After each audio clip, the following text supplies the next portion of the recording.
ಸರ್ಕಾರದ ಪಂಚ ಗ್ಯಾರಂಟಿ ಯೋಜನೆಯ ಫಲಾನುಭವಿಗಳ ಬೃಹತ್ ಸಮಾವೇಶ ಉಡುಪಿಯಲ್ಲಿ ನಡೆದಿದ್ದು ಸಿಎಂ ಸಿದ್ದರಾಮಯ್ಯ ಕಾರ್ಯಕ್ರಮ ಉದ್ಘಾಟಿಸಿದ್ದಾರೆ. ಉದ್ಘಾಟನಾ ಭಾಷಣ ಮಾಡಿದ ಸಿಎಂ ಸಿದ್ದರಾಮಯ್ಯ ಗ್ಯಾರಂಟಿ ಯೋಜನೆ ಬಗ್ಗೆ ತಪ್ಪು ಮಾಹಿತಿ ಕೊಡ್ತಾ ಇದ್ದ ಬಿಜೆಪಿ ನಾಯಕರಿಗೆ ಚರ್ಚೆಗೆ ಬರುವಂತೆ ಸವಾಲನ್ನು ಎಸೆದಿದ್ದಾರೆ. ಪ್ರಧಾನಿ ಮೋದಿ ಕರ್ನಾಟಕದ ಗ್ಯಾರಂಟಿ ಜಾರಿ ಆಗುವುದಿಲ್ಲ ಅಂತ ಹೇಳಿದ್ರು, ಸರ್ಕಾರ ದಿವಾಳಿ ಆಗ್ತದೆ ಎಂದು ಹೇಳಿದ್ರು. ಆದರೆ ಈಗ 36,000 ಕೋಟಿ ಬಡವರ ಯೋಜನೆಗೆ ಮೀಸಲಿಟ್ಟು 1.26 ಲಕ್ಷ ಕೋಟಿಯನ್ನ ಅಭಿವೃದ್ಧಿ ಕಾರ್ಯಕ್ಕೆ ಮೀಸಲಿಟ್ಟಿದ್ದೇವೆ ಎಂದು ಹೇಳಿದ್ದಾರೆ. ಈ ವಿಚಾರವಾಗಿ ಮಾತನಾಡಿದ ಬೊಮ್ಮಾಯಿ, ವಿಜಯೇಂದ್ರ, ಆರ್ ಅಶೋಕ್ ಅವರನ್ನ ಚರ್ಚೆಗೆ ಬನ್ನಿ ಎಂದು ಆಹ್ವಾನಿಸಿದ್ದಾರೆ. ಕೇಂದ್ರ ಸರ್ಕಾರ ರಾಜ್ಯಕ್ಕೆ ತೆರಿಗೆ ವಂಚನೆ ಮಾಡಿದ್ರು, ತುಟಿ ಬಿಚ್ಚದ ಸಂಸದೆ ಶೋಭಾ ಕರಂದ್ಲಾಜೆಯನ್ನ ಸೋಲಿಸಿ ಅಂತಾನು ಕರೆ ನೀಡಿದ ಸಿಎಂ, ಕರ್ನಾಟಕಕ್ಕೆ ಅಚ್ಚೆ ದಿನ ಬಂದಿಲ್ಲ, ಸಬ್ಕಾ ವಿಕಾಸ ಕೂಡ ಕೇಂದ್ರದಿಂದ ಆಗಿಲ್ಲ ಎಂದು ಟೀಕೆ ಮಾಡಿದ್ದಾರೆ. ಮೋದಿಜಿ ಕ್ಯೂ ಜೂಟ್ ಬೋಲ್ ದಿಯಾ ಎಂದು ಹಿಂದಿಯಲ್ಲೇ ಪ್ರಧಾನಿಯನ್ನ ಪ್ರಶ್ನೆ ಮಾಡಿದ್ದಾರೆ. ಮೋದಿಯ 10 ವರ್ಷದ ಅಧಿಕಾರ ಆಯಿತು, ಇನ್ನು ಅಧಿಕಾರದಿಂದ ಕೆಳಗೆ ಇಳಿಸಿ ಎಂದು ಹೇಳಿದ ಸಿಎಂ ಸಮಾವೇಶದಲ್ಲಿ ಗೈರಾಗಿದ್ದ ಬಿಜೆಪಿ ಶಾಸಕರನ್ನು ಕೂಡ ತರಾಟೆಗೆ ತೆಗೆದುಕೊಂಡಿದ್ದಾರೆ.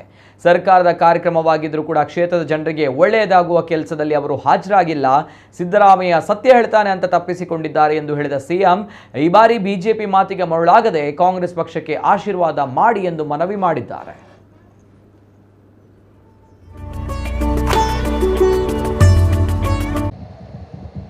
ಇವರು ಪ್ರಧಾನಮಂತ್ರಿ ನರೇಂದ್ರ ಮೋದಿ ಅವರು ಹೇಳಿದ್ರು, ಇನ್ನು ನಾವು ಅಧಿಕಾರಕ್ಕೆ ಬಂದಿರಲಿಲ್ಲ, ಆಗಲೇ ಹೇಳಿದ್ರು ನಾವು ಗ್ಯಾರಂಟಿ ಯೋಜನೆಗಳನ್ನ ಜಾರಿ ಮಾಡ್ತೇವೆ ಅಂತೇಳಿ ಜನರಿಗೆ ಭರವಸೆ ಕೊಟ್ಟಾಗ ರಾಜಸ್ಥಾನದಲ್ಲಿ ಒಂದು ವೇದಿಕೆಯಲ್ಲಿ ಹೇಳಿದ್ರು, ಕರ್ನಾಟಕದಲ್ಲಿ ಗ್ಯಾರಂಟಿ ಯೋಜನೆಗಳನ್ನ ಜಾರಿ ಮಾಡಲಿಕ್ಕೆ ಸಾಧ್ಯ ಇಲ್ಲ, ಒಂದು ವೇಳೆ ಮಾಡಿದರೆ ಕರ್ನಾಟಕದ ಖಜಾನೆ ಖಾಲಿಯಾಗ್ಬಿಡ್ತದೆ.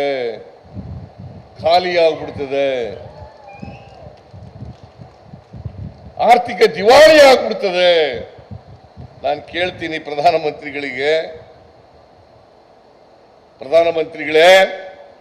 ನಾವು ಕೊಟ್ಟ ಮಾತಿನಂತೆ ನಡ್ಕೊಂಡಿದ್ದೀವಿ, 5 ಗ್ಯಾರಂಟಿ ಯೋಜನೆಗಳನ್ನು ಜಾರಿ ಕೊಟ್ಟಿದ್ದೇವೆ.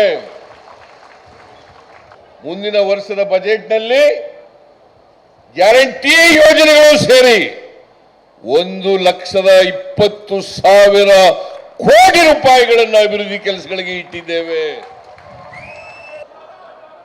ಯಡಿಯೂರಪ್ಪ, ಯಾಕ್ರಿ ಸುಳ್ಳು ಹೇಳ್ತೀರಿ? ಬರ್ರಿ ಒಂದೇ ವೇದಿಕೆ ಮೇಲೆ ಬರೀ ಚರ್ಚೆ ಮಾಡೋಣ. ನಿಮ್ಮ ಶೋಭಾ ಕರಂದ್ಲಾಜೆ ಉಡುಪಿ ಮಿನಿಸ್ಟರ್ ಬೇರೆ, ಒಂದು ದಿನ ಕರ್ನಾಟಕಕ್ಕೆ ಅನ್ಯಾಯ ಅಂತ ಬಾಯಿ ಬಿಟ್ಟಿದ್ದಾರ? ಒಂದು ದಿನ ಬಾಯಿ ಬಿಟ್ಟಿದ್ದಾರ? ಕರ್ನಾಟಕಕ್ಕೆ ದೊಡ್ಡ ಅನ್ಯಾಯ ಆಗಿದೆ ನರೇಂದ್ರ ಮೋದಿ ಅವರ ಕಾಲದಲ್ಲಿ. ಇವತ್ತು 10 ವರ್ಷ ನರೇಂದ್ರ ಮೋದಿ ಅವರು ಅಧಿಕಾರದಲ್ಲಿದ್ದಾರೆ. 10 ವರ್ಷ ನರೇಂದ್ರ ಮೋದಿ ಅವರು ಅಧಿಕಾರದಲ್ಲಿದ್ದಾರೆ. ಸಾಕು, 10 ವರ್ಷ ಆಯ್ತು, ತೆಗೆದಾಕಿ. ಈ ಶೋಭಾ ಕರಂದ್ಲಾಜೆನ ಅವ್ರ ಪಾರ್ಟಿಯವರೇ ಹೇಳ್ತಾ ಇದ್ದಾರೆ, ಗೋ ಬ್ಯಾಕ್,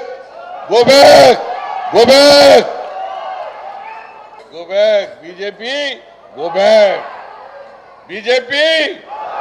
ಬ್ಯಾಕ್. ಮೊನ್ನೆ ಅನಂತಕುಮಾರ್ ಹೆಗ್ಡೆ ಪಕ್ಕದ ನಮ್ಮ ಮಂಕಳ ವೈದ್ಯ ಜಿಲ್ಲೆಯವರು 2ನೇ ಬಾರಿ ಹೇಳಿದ್ದಾರೆ, ನಾವು ಅಧಿಕಾರಕ್ಕೆ ಬಂದಿರೋದೇ ಸಂವಿಧಾನ ಬದಲಾವಣೆ ಮಾಡಲಿಕ್ಕೆ. ಇದು 2ನೇ ಸಾರಿ ಹೇಳಿರೋದು. ಯಾರು ಇವರು? ಬರೀ ಆರ್ಡಿನರಿ ಕಾರ್ಯಕರ್ತನ? ಅನಂತಕುಮಾರ್ ಹೆಗ್ಡೆ ಆರ್ಡಿನರಿ ಕಾರ್ಯಕರ್ತನ? ಕೇಂದ್ರದಲ್ಲಿ ಮಂತ್ರಿ ಆಗಿದ್ದವರು, ಈಗ ಸಿಟ್ಟಿಂಗ್ MP, 5ನೇ ಬಾರಿನ 6ನೇ ಬಾರಿನ MP ಆಗಿರೋರು. ಅವ್ರು ಹೇಳ್ತಾರೆ ಸಂವಿಧಾನವನ್ನು ಬದಲಾವಣೆ ಮಾಡ್ತೀವಿ.